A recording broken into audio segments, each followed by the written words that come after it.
तो 7 दिनों में कार्रवाई का प्रावधान है। 1 से 3 साल तक की सजा हो सकती है। सजा के साथ जुर्माने तक का प्रावधान है। कॉलेज से निकाला जा सकता है। मेडिकल काउंसिल की कड़ी कार्रवाई होती है। हॉस्टल से बेदखली हो सकती है। एंटी रैगिंग हेल्पलाइन भी सक्रिय कर दी गई है। हेल्पलाइन नंबर 1800-180-5522 जारी किया गया है। helpline@antiraging.in पर ईमेल कर शिकायत कर सकते हैं। antiraging.in पर अपनी समस्या कही जा सकती है। घटना भले ही कॉलेज कैंपस के बाहर की हो, लेकिन इस खबर के बाद हॉस्टल में खौफ का माहौल है। कुछ जूनियर डरे सहमे हुए हैं। रैगिंग सिर्फ मजाक नहीं, एक अपराध है। और इस घटना ने फिर याद दिला दिया कि किसी की पढ़ाई और भविष्य किसी की सीनियरिटी से बड़ा नहीं होता।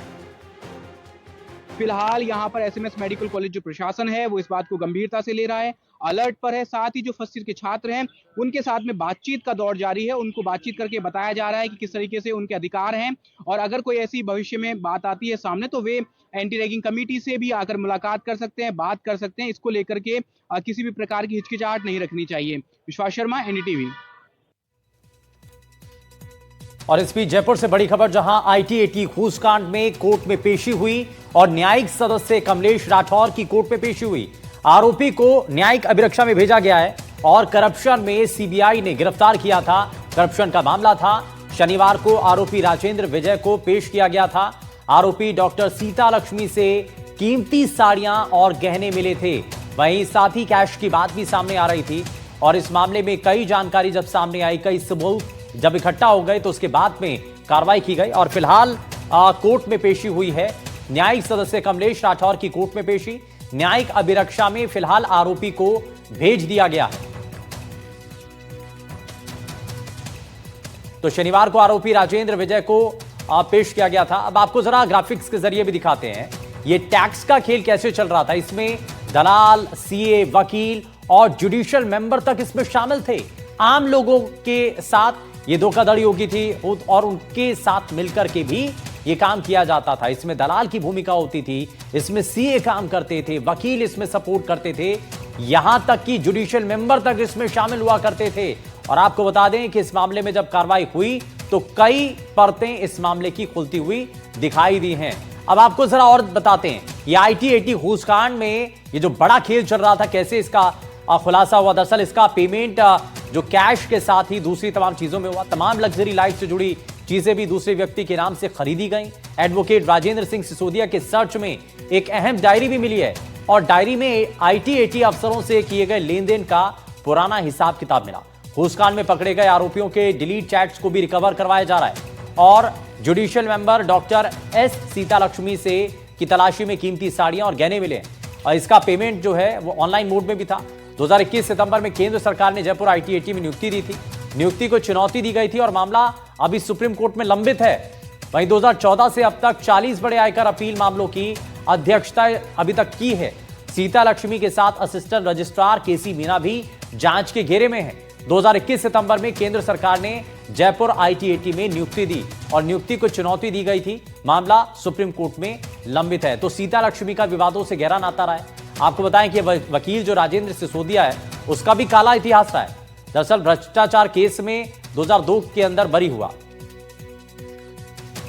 और 2007 में भ्रष्टाचार के आरोप में फिर से पकड़ा गया।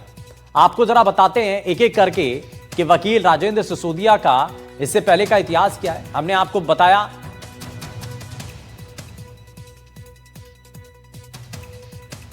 तो आपको यह बताएं कि वकील राजेंद्र सिसोदिया का यह बड़ा काला इतिहास रहा है। इसमें कई लोगों की भूमिका रही है। अब आईटी में अपील का जो खेल है वो कैसे चला, जरा उसके बारे में भी आप जानिए। 3 साल में 99% केसों में आईटी को हरवाया गया, यह बड़ा मामला।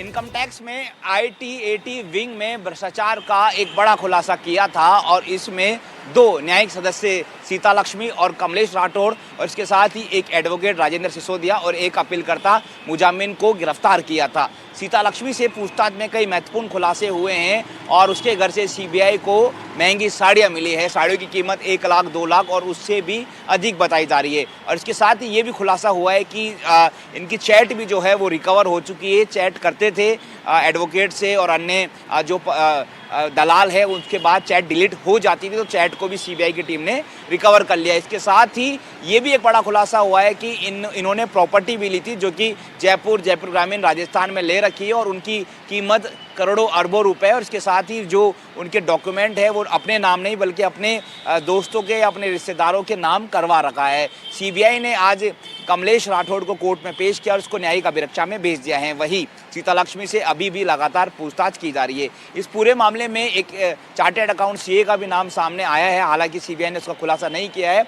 वो फरार बताया जा रहा है कि उसी की इशारों पर ये सारा भ्रष्टाचार का खेल चल रहा था और अभी भी इसमें और भी गिरफ्तारियां होना बाकी है। ये 4 लोग नहीं बल्कि एक पूरा रैकेट जो है भ्रष्टाचार का चल रहा था। इसके साथ ही लगभग 3 सालों से ये दोनों पोस्टेड थे और लगभग 9000 ऐसे केस जो है वो माने जा रहे हैं जो कि सवालों के घेरे में, उन पर सवाल निशान उठ रहा है।